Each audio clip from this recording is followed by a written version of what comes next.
there's a possibility here to actually stop AIDS. That seems impossible, right? For some of us, it's been around most of our lives. Worldwide, 35 million people infected. The global public health crisis of our generation. Then people learn about this project and realize there's a stone here we haven't turned over. And it's right under our noses. And it could produce an HIV vaccine. That's entirely possible. And if it does, can you imagine the day the world gets to read that headline? That there's finally an HIV vaccine that works?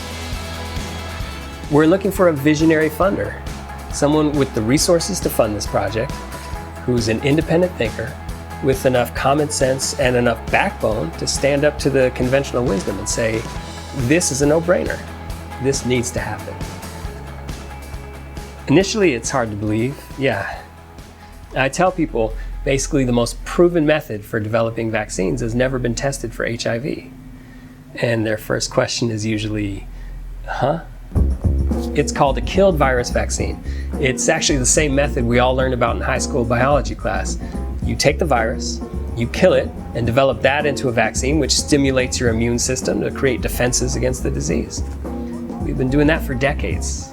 Polio, hepatitis, rabies, the flu vaccine you get every year, those are all killed virus vaccines.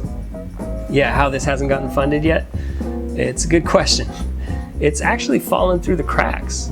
See, first, there's no new technology here. It's pretty much the same thing we've been doing for decades. So nothing you can patent, and that means no big profits to be made either. So realistically, biotech and pharma aren't going to launch the kind of R&D effort that we need here.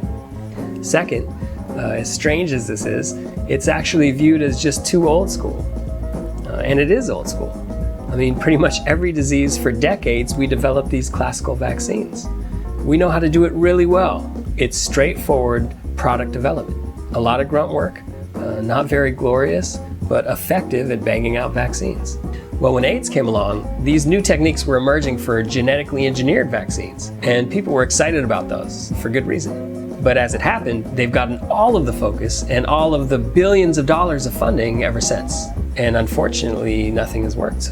But government and foundation funding is all set up to look for that new science and those kinds of novel techniques. Well, with killed virus, there's no new science here either. No new discoveries necessary, which should be a good thing for getting a vaccine, right? But by now, there's such an entrenched conventional wisdom that we need some new way to make a vaccine. And maybe we do. But we've never tested one of the most proven bets that we have. And there's good reason to think it might work. So that's an opportunity. Well, this wouldn't be chump change. It's about $5 million a year for 3 to 5 years. But compare that to $1 billion a year currently being spent on these novel methods, not to mention the huge costs of care and treatment. And $5 million is more than I have in my back pocket, but there are people out there who can make that happen and who understand the impact it could have. And if you want to talk about return on investment, we're talking saving millions of lives and billions of dollars while you're at it, and going down in history.